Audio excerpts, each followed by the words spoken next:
Center Dhiambo leronwa sigand gweng' ma Nyaduong' mantiere kaunti ma Migori.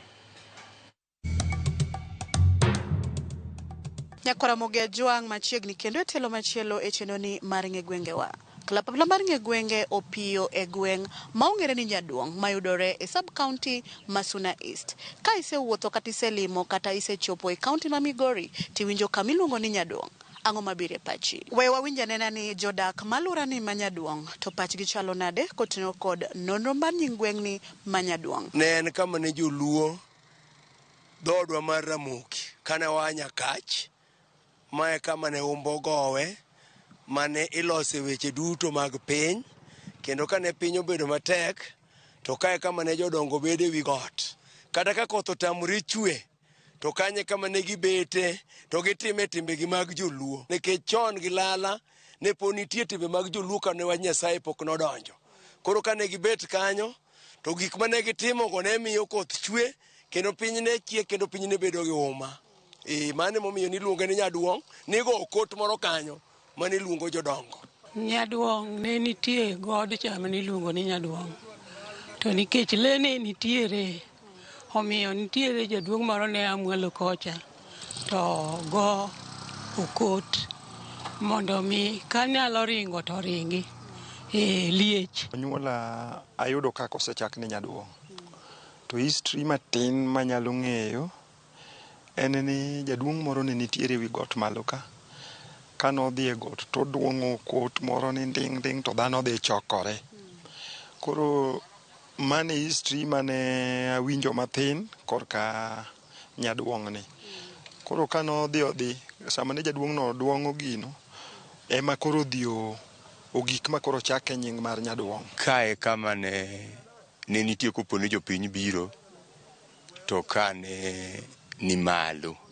Koro kane en malo ema nomiyo iyudo kopo ni iluonge ni Nyaduong'. Koro ne kopo ni kata king'iyo wasigu kech ka lweny ne ng'eny e kindwa, wan gi Kuria ka, wan gi Masai ka. Koro lweny iyudo kopo ni chando ji.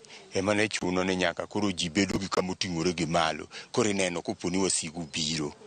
Mamane momiye kaka nomiyo kete Nyaduong' gi kod Kimaduni bilo moro notwe tie Nyaduong' ka dhok mane waago karachuonyo notho. Kane jo Suna kane wabiro koni koro ing'en ji koluoro neno jodak to ne ok gimor. Kata koro ne gigine ma dhok mane waago kocha notho te. Ma koro kopo ni mondo mi wayud dhok to nonyiswa ni nyaka wadwar ng'at moro mondo timwa nade mondo los piny, koko man to dhogewa nyalo tho, ma dhogewa notho te. Ema kate ma Nyaduong' ema nogure gino kane igoyo bul moro migo ting' ema nokel Nyaduong'. Nyakwaramogi bang' winjo paro mopogore ma jogweng' oselieko kotenore kod nonro mar nying gweng'ni ma Nyaduong'. We koro wawinj anena ni adieri motenore kod kuku mar wach kotenore kod ler nonro mar Nyaduong' ni kanye kowuok kuom jodongo mane nitie kane Nyaduong' ne chakore. Kaeri nochak ni Nyaduong' kane Joramogi biro e pinyni kaka 1906. To ne nitie jaduong' maduong' mane iluongo ni Umbwa. Koro Umbwa ni ne en jabilo. Koro Umbwa ni noloso bul moro mane kowuotho go to goyo. Koro bundi ne nitie bilo. Koro nodak yo mwalo god Yuba piny kocha. Koro kane ogik saa 8 to wuok to biro wi god Nyaduong' ka. Koro noduong'o bundi cha dichiel ni te to koseduong'e to koro loro chako wuoth. Ne owadgi moro kane iluongo ni Asembo mane gin go. Koro dhi ka Asembo to obiro duong'o bunduno ka didek to koro chako wuoth. Koro wuotho kuom Joramogi, kuom joma ne nitie, odhi ka Buoch, koa ka Buoch odhi ka Nyada, Karachuonyo, to odhi onindo kamoro ni god Nyango. Kiny kowuok god Nyango to odhi nyaka Nyakach Sigoti. Wan Joramogi wan kod hembwa 4. Hembwa mokwongo namba 1 maduong' en got Ramogi Siaya. Hembwa mar 2 en Sigoti. Hembwa mar 3 en god Nyango. Hembwa mar 4 en Nyaduong' kama wantie ni. Koro kane osenindo god Nyango to kiny koro nowuok. Koro wuotho gi bunde ne nyako dhi nyaka Nyakach Sigoti. Koro kuro dhi obede juma chiel kata jumbe moko 2 koro choko jodongo wuoyogo. Koro kane owuok oduogo to chako dhi ewi god Sigoti kanyo. Bo chako duong'o bunduno dichiel, diriyo, didek. Koro koseduong'e to chako wuotho duogo ku. Koro kane osewuok oduogo ku, koro ji odar, koro ji owuok bang'e, koro ji biro abira. Koro mae momiyo nochake ni Nyaduong', kama ne jaduong' Umbwa duong' e bul ka nodaro ji kabiro e pinyne. Mae momiyo iluonge ni Nyaduong'. Nyakwara Mogi, gweng'ni ma Nyaduong', humbe landore kod weche kata timbe mage. Koro humb Nyaduong' ma kaka nochake ni oselandore nikech skunde me gweng'ni te gweng'ni mangima.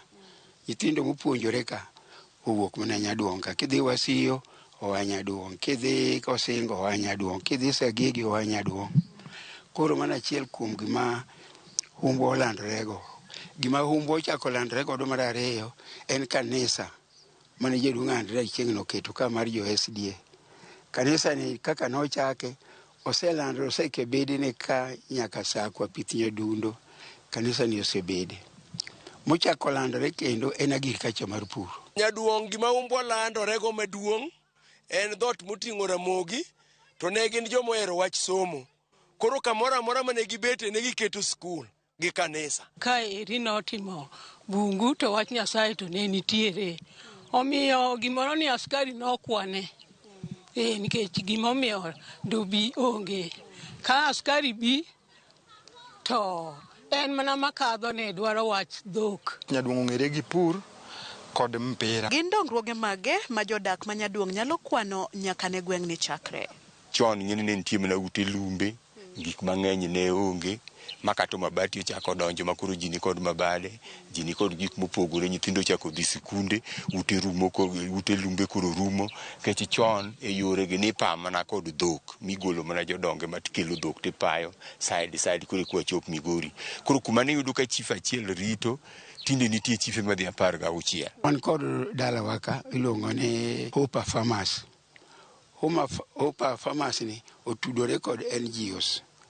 To jogi gin loka Amerika.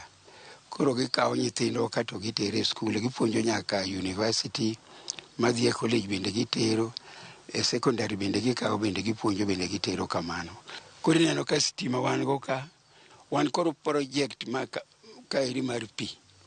Iluongo ni Nyaduong' Community Water Project. Koro okwan jok malawo pi kuonde maboyo. Kata kwa kawo nyako moro mamiya ok othagre nudhi aora. Sani e dala waka wan gi professors 6, wan gi engineers, wan gi doctors. Koro nyaka ne wabi ka piny osebedo kodwa maber nikech waneno gik matimore. Wan gi skunde mag primary 8 manie ei Nyaduong' ka monyuolo. Wan gi secondaries 4. To wan gi orphanage home miluongo ni Hope Center manie i Ramogi ka moting'o nyithi kiye. Madhi population masani nitie kanyo over 600. Nyithindo moyudo scholarship and sponsorship. Ka ne en chuodho, ka wan onyuol wayude to wayudo kaka ne ipayo mana gi ji, ni choko ji e kor gweng' to ipaye mana gi dhano.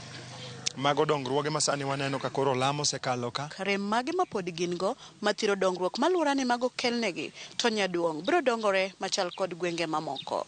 Wan kod barabara moro ka mutudo Nyaduong' kod dala wan Arambe loka ka. Te diere ka otimo thidhna. Koro tamo nyithindo ma kocha mondo bi koni. Nyithindo ma ka bendo dhi kocha. Ten sama ka koro koth chwe kama to kata in wuon ok inyal luwo. Wan gi barabara moa e holo kacha mang'ado madhi Osingo koni. Ok inyal luwe. Wan gi barabara be ma kanyo mong'ado ok inyal luwe. Ka koro koth chwe kama chuodho. Koro barabara wan go mana achiel moa Migori mong'ado e dier pinyni. Koro wakwa sirikal ka ginyalo konyowa, gikonywa mondo gimed tuchonwa barabara mamoko. Ne wan gi pi ka maduong' mane konyo community mano kuny Nyaduong' ka. Pigni nitie gik mosebedo ka koro onge, ema wakwayo county government mondo gipump pesa ka mondo the community modh pi maler. Mano gima koro wadwaro ka, go osuptal nikech god jopeni mabor wadwaro osuptal Nyaduong' ka. Nyaduong' ka en kama duong' kabisa, kendo en skul maduong' kaka secondary gi primary gi kanisa. To yorwa ni king'iye kama ka koth ochwe kata sani to ok ditweny kidhi ka. Koro mago e gik ma rem ma wan go ma kinyalo losnwa yo maka madhi loka cha, madhi nyaka skul to mano dongruok manyalo morowa kaka jo area ma Nyaduong'. To gima koro waneno, dareche pod waonge go matudowa gi neighbors, Mogosingo, Kanyamkago. Koro dareche ge mwawinje pek, nyithindo kaka dhi sikul pod ipango manolalo.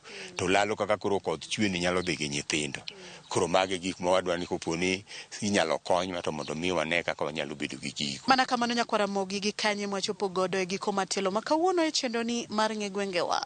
Omiyo kawuono ing'eyo nonro mar gweng' mayudore Suna East mong'ere ni Nyaduong'. Kik idhi mabor, medi kete mane wang' jowi mari mar Ramogi. Nikech juma manyien bende aduogo ni kod nonro mar gweng' machielo. Erokamano kuom bedo kodwa, oriti masani. Nyinga Millicent Adhiambo kata gihero tinyaluonga ni Nyaboma.